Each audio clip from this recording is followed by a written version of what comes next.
Kita mulai saja dari urusan kontrak karya antara Indonesia dan Freeport yang dimulai di tahun 1967.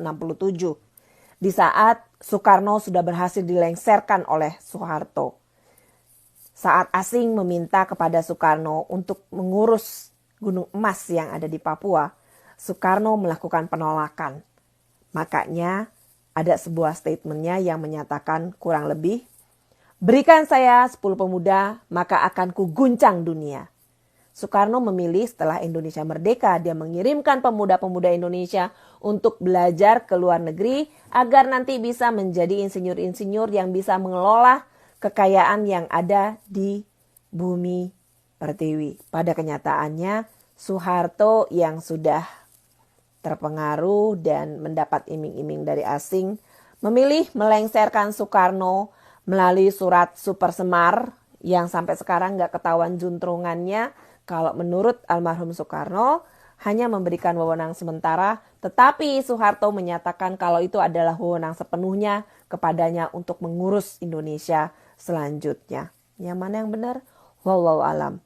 Super Semar, tanggal kelahiran saya, tanggal yang membuat saya sampai sekarang masih terus bertanya-tanya. Surat tersebut adalah surat penentuan di mana seorang Soeharto sudah menjual Indonesia kepada asing. Kontrak karya yang dimulai di tahun 1967 dan berakhir di tahun 1991 oleh Soeharto diperpanjang lagi dari tahun 1991 dan seharusnya berakhir di tahun 2001.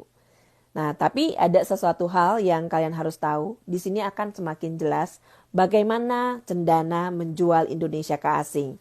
Sudah melengsarkan Soekarno agar bisa menjual Papua dikelola oleh asing.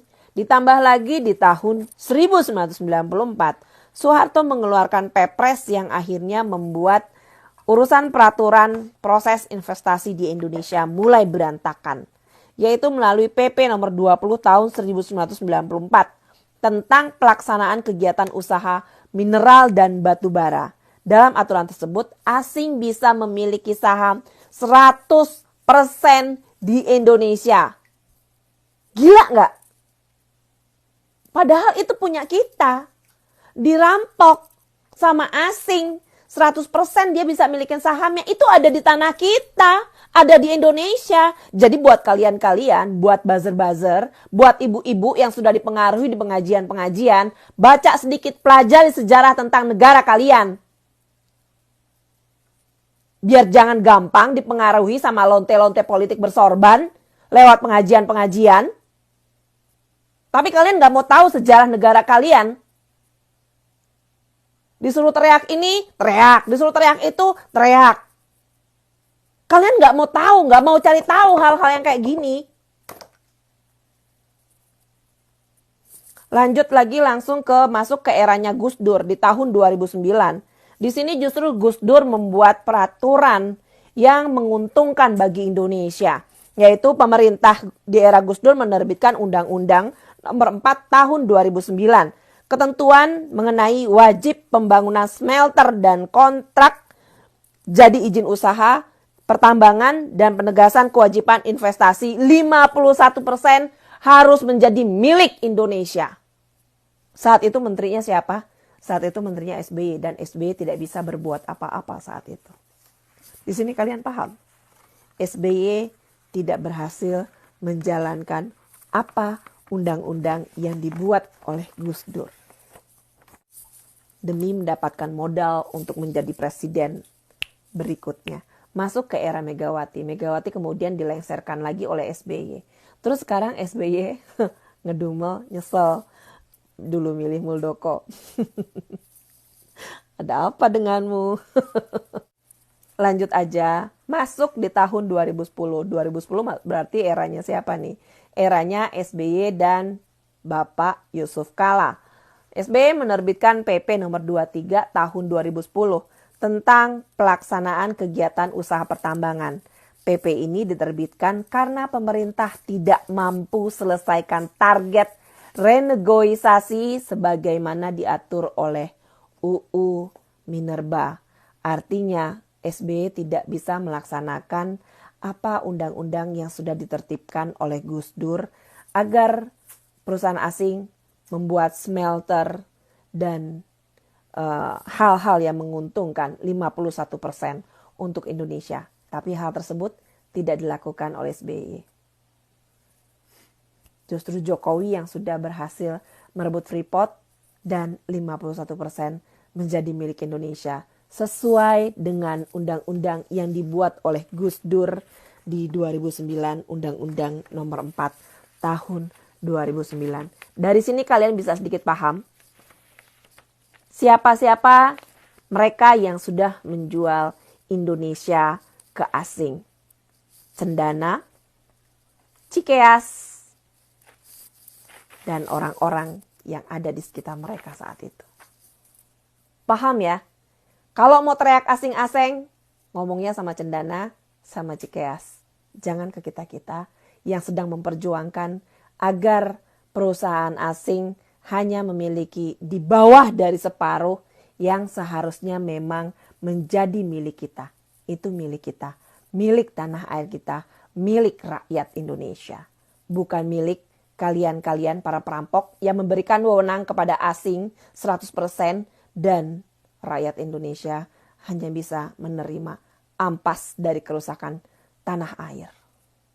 Video bukaan pertama dan video bukaan kedua, di sini mari kita mengingat keributan demi keributan yang terjadi di tanah air semenjak persiapan Pilkada DKI dan Pilpres 2019.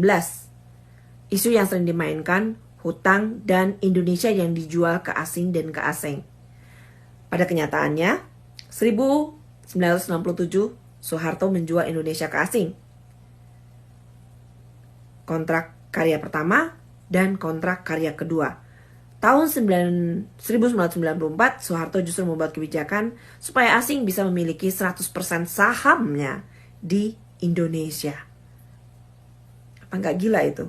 2009, Gus Dur justru membuat kebijakan agar asing yang mau invest di Indonesia harus mempunyai smelter dan 51% lebih harus menjadi milik Indonesia.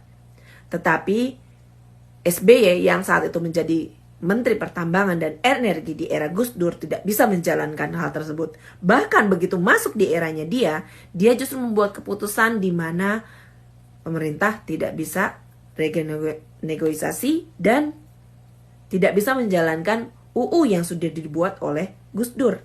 Baru kemudian di era Jokowi UU tersebut bisa dijalankan.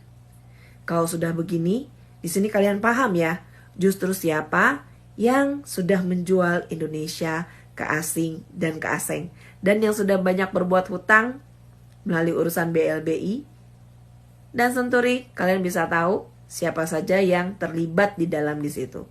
Soeharto yang di depan DPR terang-terangan ingin meminjam duit kepada IMF, dan gubernur Bank BI-nya saat itu adalah Juwandono, iparnya Prabowo, plus Deputi Bank Indonesia pada saat itu, bapaknya Anissa Pohan, justru menyelewengkan jabatan mereka dengan menandatangani semua agar di-okein Indonesia bisa menghutang kepada IMF, dan Indonesia saat itu mengalami kolaps di tahun 1997-1998. Paham ya sampai di sini? Buat ibu-ibu, bapak-bapak yang sudah pernah dipengaruhi lewat pengajian oleh lonte-lonte bersorban, ganti pengajian.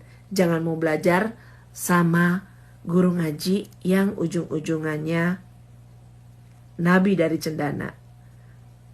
Dan pada saat itu ketua dewan masjidnya diam saja, pura-pura tidak tahu sama sekali.